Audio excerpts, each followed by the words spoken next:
Hi you guys, this is Nicole from My Carolina Garden, and today I want to pot up some of the plants that I had rooting in water. So continuing on with our gardening theme for this year, which is saving money, propagation goes right into that. So propagating our plants is one of our money saving tips, right? So in this case, we're rooting these plants all on our own. Now we're getting them into soil, and then the next step will be putting them out into our garden or landscape when the weather warms up enough for them. And here we are expanding our gardens, all with things that we've grown ourselves. I didn't do anything special to start rooting these plants in water. I just took cuttings of the plants that I wanted and I rooted them in jars of water right in my garden tub in my bathroom. So no fancy contraptions or anything.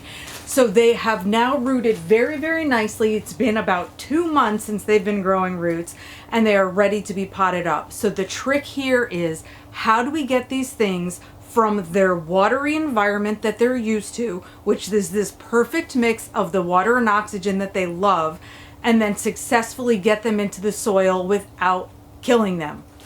The plants that we're going to be potting up today are two different kinds. One is cordyline.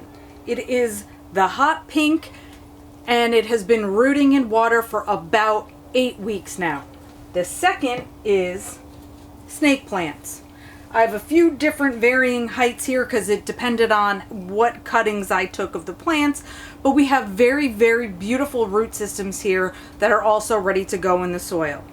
So what are some of the things that we need to look out for when we're transferring our plants from one medium to the other? Both the snake plants and the cordyline have some similarities, so I'm going to use the same process to pot both of these things up.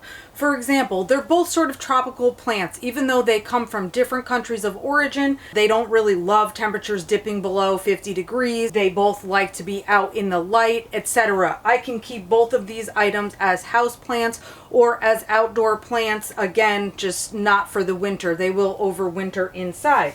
So, like I said, I am going to pot them up using this same sort of plan. The very first thing I want to make sure I do is give these roots that have been growing in water plenty of room to continue to grow. Now, in the case of the snake plant right here, I'm probably going to take this whole thing and make it be one bunch to plant together. I don't want to stuff this into a small pot or a small cup or anything like that. So what I'd like to do is use a pot this height, because these get super tall, and I want to give this plant plenty of room to allow those roots to drape down. So as I look at the bottom here, I'm going to take some of my soil, put a little bit down below,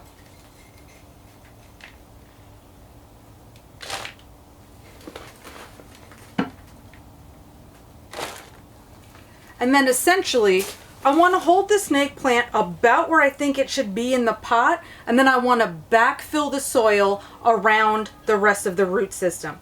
This is going to allow the soil to just fill in nicely around the roots.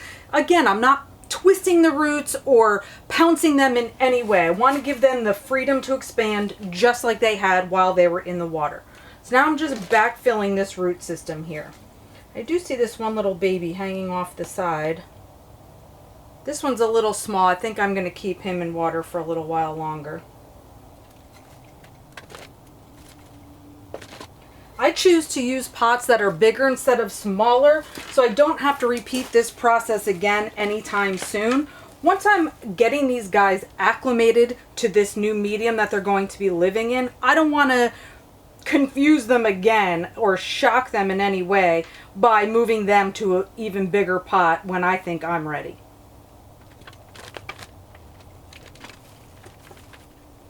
So I'm just sorting the dirt around them. I only want to press ever so slightly here. Then the next thing I want to do, I have my plants in my soil decently pressed down. I do want to make sure I water my soil.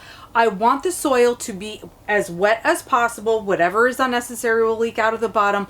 But these roots are used to being surrounded by water. So I definitely don't want to dry them out now. That would be a mistake. I'm going to just go ahead and pot up my other snake plants here, and then we're going to talk about the next steps.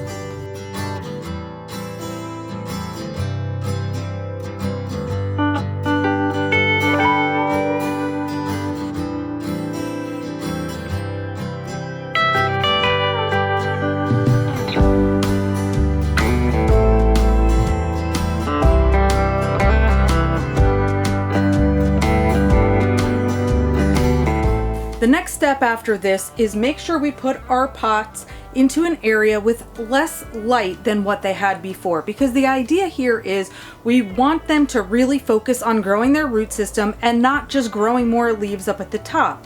So in my case, because I used my bathtub as my gardening area, I'm going to put the plants down at the bottom of the bathtub where they don't get as much light from the window, and make sure that they stay nice and wet down there.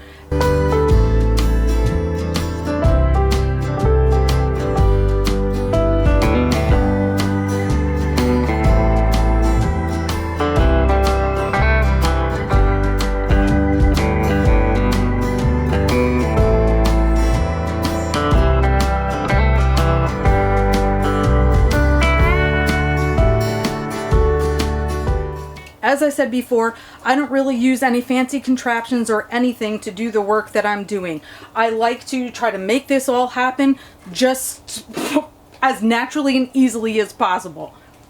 Once my pots are set in their spot, I can use some sort of a humidity dome, which in this case, if we're going for easy, it's probably just going to be a Ziploc bag that we can put over the top of the plant. It's going to help keep moisture in and also allow the leaves at the top to grab some of that moisture. Humidity or higher humidity is also going to be an important factor for our plants moving forward.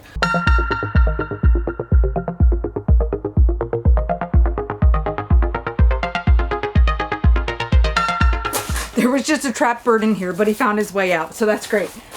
There is nothing I enjoy more than being with my plants, talking about plants, sharing ideas about plants, all of this stuff. It is just my favorite thing.